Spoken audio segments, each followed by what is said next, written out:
देखिए, एक बात आप देखिएगा, नीतीश कुमार जी वही व्यक्ति हैं जो हमने 10 लाख नौकरी की बात की थी तो उन्होंने कहा था कहाँ से होगा, संभव है, अपने बाप के पास से पैसा लाओगे।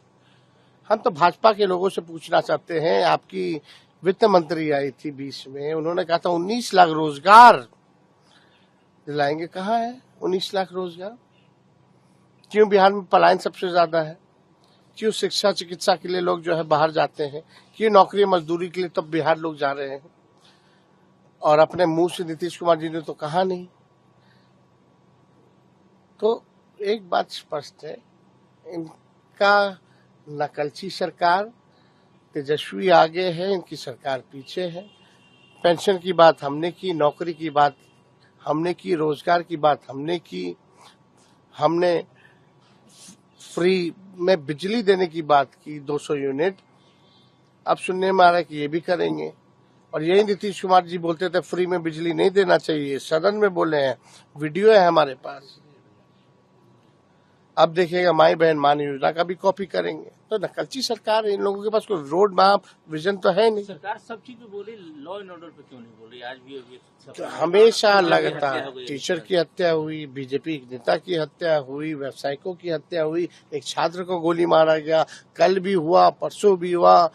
बिहार में लोगों को घर से निकलने में अब डर लग रहा है, घर में रहने में भी डर लग रहा है कि घर के बाहर खेमका जी को गोली मार दी जाती है, घुस के मार दिया जाता है।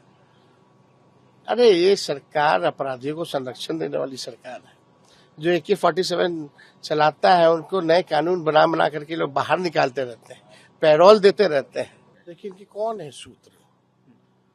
ये वही सूत्र हैं जो इस्लामाबाद, कराची, लाहौर जो कब्जा करवा रहे थे। ये सूत्र को हम लोग जो है मूत्र समझते हैं। और इस तरह की अगर कोई बात है भी तो आखिरी बार यूपी की सरकार में 2003 में SIR हुआ था। उसके बाद से अब तक जो है इतने साल हो गए, और इन सालों में कई चुनाव हम लोगों ने देखा। नरेंद्र मोदी जी का 14 का भी चुनाव देखा, 19 का भी देखा और 24 का भी देखा। यानी इनका कहने का मतलब ये है कि उस समय हम लोग 3-3, 4-4 लाख वोट से चुनाव हारे। तो क्या विदेशियों ने नरेंद्र मोदी जी को वोट दिया? 39 सीटें आई 40 में से, इस बार 30 सीटें आई एनडीए को। तो विदेशी यानी उनको वोट दे रहे लोकसभा के चुनाव में। बात ये खड़ा होता है कि 2005 के बाद से बिहार में किसकी सरकार है? एनडीए की सरकार है, बीजेपी की, नीतीश कुमार जी की सरकार है। 11 साल से केंद्र मंत्री कौन है? केंद्र में गृह मंत्री कौन है?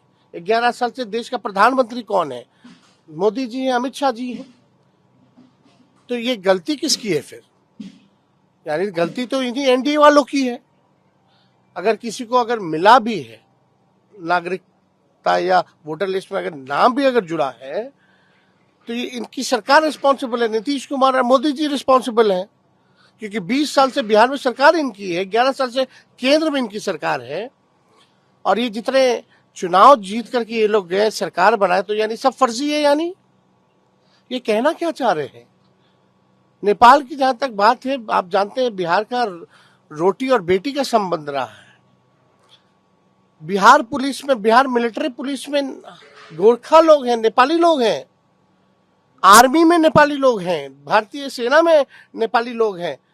वहां जाकर के नेपाल में आप प्रचार करते आइए बहाली हो रहा है, आइए हमारे सेना में जुड़िए। ये देखिए, असल में सुप्रीम कोर्ट ने जब से मामले को संज्ञान में लिया है और जब से इलेक्शन कमीशन को सलाह दी है, तब से इनके हाथ पैर फूले हुए हैं। क्यों नहीं मिस्टर ज्ञानेश कुमार जो है आगे आकर के सारी बातों को रखते हैं? अभी कहेंगे कि फलना, अभी ग्राउंड बनाने की बात की जा रही है, फिर बोलेंगे इनके पास कुछ कहने के लिए है नहीं सुप्रीम कोर्ट में कि फर्जी वोटर्स है, फर्जी वोटर्स है। अगर है भी तो रिस्पॉन्सिबल कौन है? इलेक्शन कमीशन है और एनडीए की सरकार है। को आपने आई वॉश बताया है सर। एकदम आई वॉश है।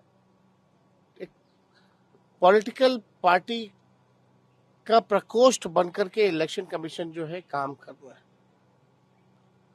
एक बार भी आप बताइए, आप देख रहे हैं सारा डॉक्यूमेंट फेंका हुआ है, सारा कागज जो है फेंका हुआ है, कचड़ों में फेंका हुआ है। उसमें जलेबियां जो है झारखंड में देवघर में जलेबी बन रहा है, उसी में लोग खा रहा है, अब फेंक दे रहा है। तो आप समझ सकते हैं कि क्या स्थिति हुई रखी है बिहार में, ग्राउंड रियलिटी क्या है। बीएलओ को मौखिक आदेश मिल रहे हैं, डीएम मौखिक आदेश दे रहे हैं, उन पर दबाव दिया जा रहा है, चाहे वोटर मिले ना मिले तुम ही फॉर्म भर के साइन करके जो है अपलोड करो। इनका अपलोड का सिस्टम क्या है भाई, सब कुछ फेल हो रखा है, सर्वर से लेकर के सारा चीज